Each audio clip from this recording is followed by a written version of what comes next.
తీసుకో నక్సల్ కాడికి జై తెలంగాణ కేసీఆర్ గారి నాయకత్వం కేసీఆర్ గారి నాయకత్వం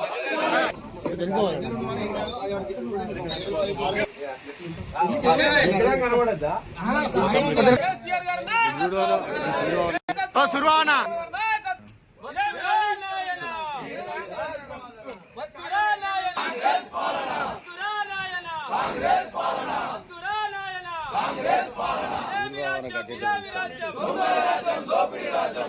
కోటి హామీలు 420 హామీలు 420 హామీలు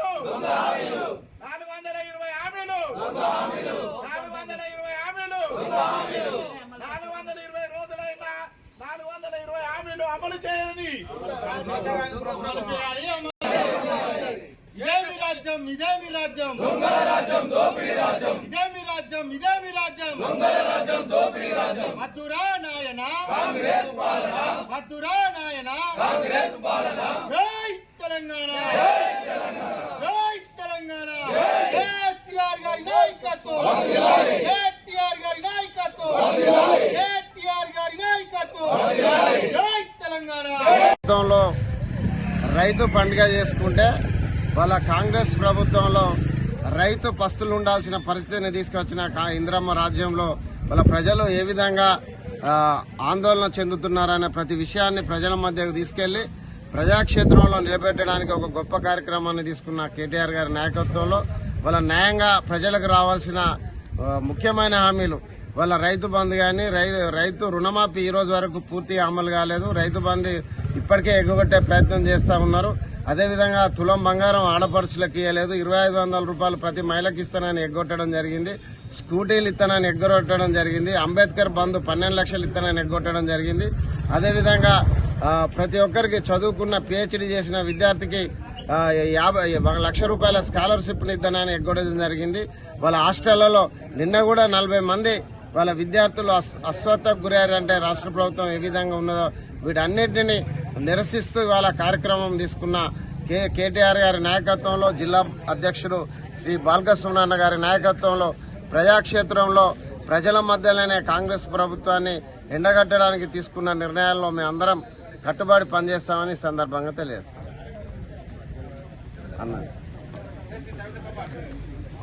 ఈరోజు తెలంగాణ రాష్ట్ర వ్యాప్తంగా బీఆర్ఎస్ పార్టీ వర్కింగ్ ప్రెసిడెంట్ అయిన కేటీఆర్ గారి పిలుపు మేరకు అదేవిధంగా జిల్లా అధ్యక్షులు బాల్క సుమరన్న గారి ఆదేశాల మేరకు మందమరి పట్టణంలో ప్రభుత్వానికి వ్యతిరేకంగా అంటే ఎన్నికల ముందు 420 హామీలు ఇచ్చి వీటిని అమలు చేయకుండా ప్రజలను మోసం చేస్తున్నటువంటి ప్రభుత్వానికి బుద్ధి రావాలని ఇవాళ మహాత్మా గాంధీ వర్ధంతి సందర్భంగా మందమరి పట్టణంలో గాంధీ గారి విగ్రహానికి ఇవాళ వినతి పత్రం అనేది ఇవ్వడం జరిగింది. ఇవాళ సామాన్య ప్రజలకు అర్థమైంది అలవి గాని మోసపూరితమైనటువంటి వాగ్దానాలు చేసినటువంటి కాంగ్రెస్ ప్రభుత్వం అప్పుడున్నటువంటి కాంగ్రెస్ పార్టీని ఎన్నికల్లో నమ్మి ఇవాళ మోసం పోయినామని చెప్పేసి ఇవాళ సామాన్య ప్రజలు అంటా ఉన్నారు.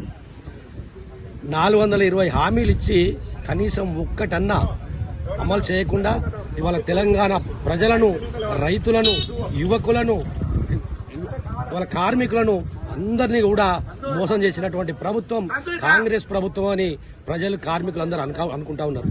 ఇంకొక విషయం, ఇవాళ చెన్నూరు శాసనసభ్యులు శ్రీ వివేక్ గారు ఎలక్షన్స్ కు ముందు ఇది పారిశ్రామిక ప్రాంతంలో నా సొంతగా నేను ఒక మంచి ఫ్యాక్టరీ ఓపెన్ చేసి 45,000 మంది నిరుద్యోగులకు ఉద్యోగాలు ఇస్తారని చెప్పేసి అంటే ఇక్కడ చెన్నూరు కాన్స్టిట్యున్సీలో ఉన్నటువంటి యువకులందరూ కూడా కాంగ్రెస్ పార్టీని నమ్మి ఓటేయడం జరిగింది.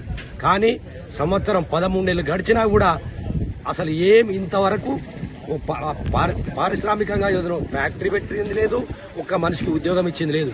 ఇంకొక విషయం, ఎన్నికల సందర్భంలో ప్రతి గని మీదకి వెళ్లి ప్రతి డిపార్ట్మెంట్కు పోయి ఇవాళ కొత్త బాయిలు ఇక్కడ ఓపెనింగ్ చేపిస్తా, కొత్త గనులు వచ్చేటట్టు చూస్తా, తప్పకుండా ఓటేయాలని చెప్తే కార్మిక సోదరులందరూ కూడా నమ్మి ఇవాళ కాంగ్రెస్ పార్టీకి ఓటేస్తే ఒక్క బాయి తెచ్చిన దాఖలా లేదు, అసలు బాయిలు వచ్చే పరిస్థితి లేదు. ఇవన్నీ కార్మికులను మోసం చేసిండ్రు, ఇటు రైతులను మోసం చేసిండ్రు, అటు మహిళలను మోసం చేసిండ్రు, విద్యార్థులను మోసం చేసిండ్రు. కాబట్టి ఈ 420 హామీల అమలు కోసం బీఆర్ఎస్ పార్టీ తరఫున ప్రజల పక్షాన్ని నిలబడి పోరాటం చేస్తామని, తప్పకుండా ఆ యొక్క 420 హామీలు కాంగ్రెస్ ప్రభుత్వం ద్వారా ఖచ్చితంగా కొట్లాడి ఇప్పిస్తామని చెప్పేసి సందర్భంగా తెలియజేస్తున్నాం. జై తెలంగాణ.